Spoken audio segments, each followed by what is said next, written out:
basang-basa ang dagit, abay damang-dama sa aking kalamdang punong-puno na pananabik at ng kabalalim sa aking bawat paghinga.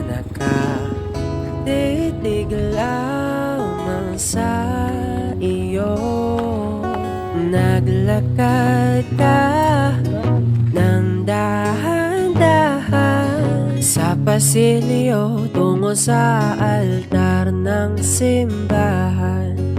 Hahakan at di ka bibitawan, wala na akong mahihiling pa.